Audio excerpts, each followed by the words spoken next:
Et les dangers de la télé-réalité. C'est une enquête signée Jérôme Beck et Guillaume Descamps.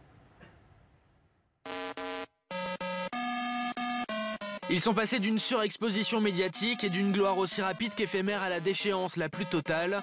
La télé-réalité fait des victimes parmi les candidats à travers le monde. Un candidat de l'émission La Bachelorette a été retrouvé mort le long de l'autoroute. Alors doit-on être étonné, ému, intrigué ou tout simplement choqué par leur destin tragique? La question se pose, sont-ils des victimes ou des acteurs de leur propre déchéance? N'est-ce pas trop facile de mettre cette détresse entièrement sur le compte d'une émission de télé? Ça n'a pas été une descente aux enfers brutale du jour au lendemain. C'est la conséquence de plusieurs années et de plusieurs choix professionnels et personnels. Sont-ils de simples victimes ou ont-ils contribué involontairement à leur déchéance? On reste starlet et on n'existe plus, on devient star. Que ce soit en France ou à l'étranger, certains n'ont trouvé qu'une seule et unique sortie de secours à leur détresse, le suicide. Retour sur ces anonymes qui rêvaient de devenir des stars et qui ont été broyés.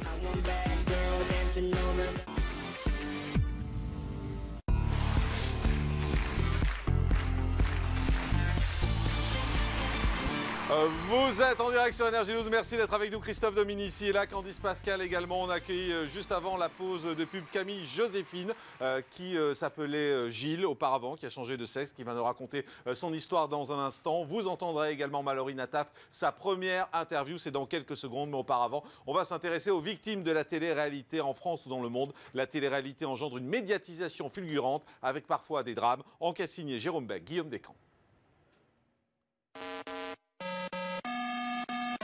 Ils sont passés d'une surexposition médiatique et d'une gloire aussi rapide qu'éphémère à la déchéance la plus totale. La télé-réalité fait des victimes parmi les candidats à travers le monde. Un candidat de l'émission La Bachelorette a été retrouvé mort le long de l'autoroute. Alors doit-on être étonné, ému, intrigué ou tout simplement choqué par leur destin tragique? La question se pose, sont-ils des victimes ou des acteurs de leur propre déchéance? N'est-ce pas trop facile de mettre cette détresse entièrement sur le compte d'une émission de télé? Ça n'a pas été une descente aux enfers brutale du jour au lendemain. C'est la conséquence de plusieurs années et de plusieurs choix professionnels et personnels. Sont-ils de simples victimes ou ont-ils contribué involontairement à leur déchéance?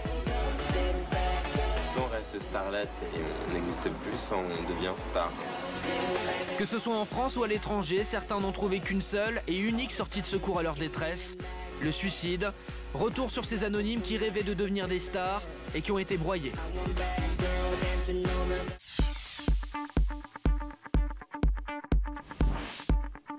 À l'étranger, les victimes de la télé-réalité sont nombreuses.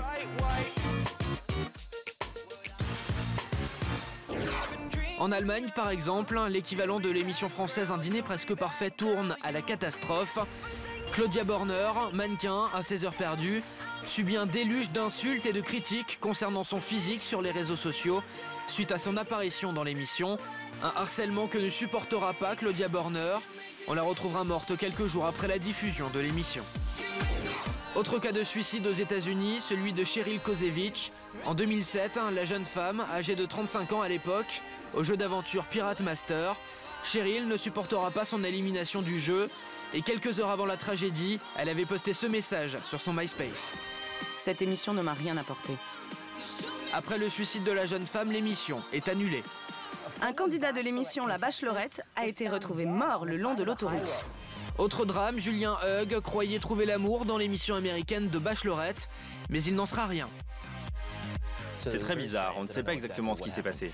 Le jeune homme s'est tiré une balle dans la tête en 2010, n'ayant pas supporté d'être éconduit par sa bachelorette. Il souffrait, tout seul. C'est probablement ce qu'il y a de pire. Toujours aux États-Unis, Russell Armstrong, 47 ans, héros de l'émission The Real Housewives of Beverly Hills, avait autorisé les caméras à entrer dans son intimité, mais il n'avait pas supporté que l'on diffuse son divorce avec sa femme. J'étais effrayée, il m'a dit « Je te tuerai un jour ».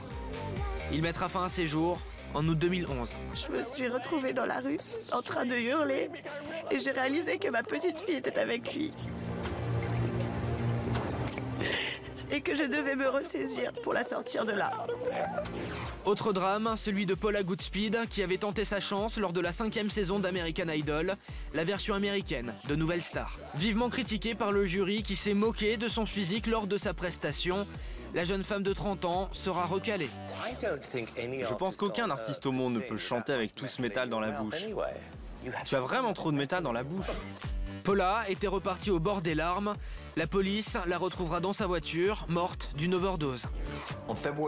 Le 14 février 2005, l'équipe de The Contender apprenait la triste nouvelle que Najal Turpin nous avait quittés.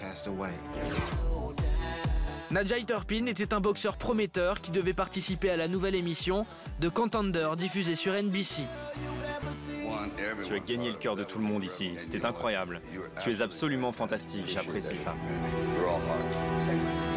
Avant même la diffusion de l'émission, le jeune homme se suicide d'une balle dans la tête devant les yeux de sa copine.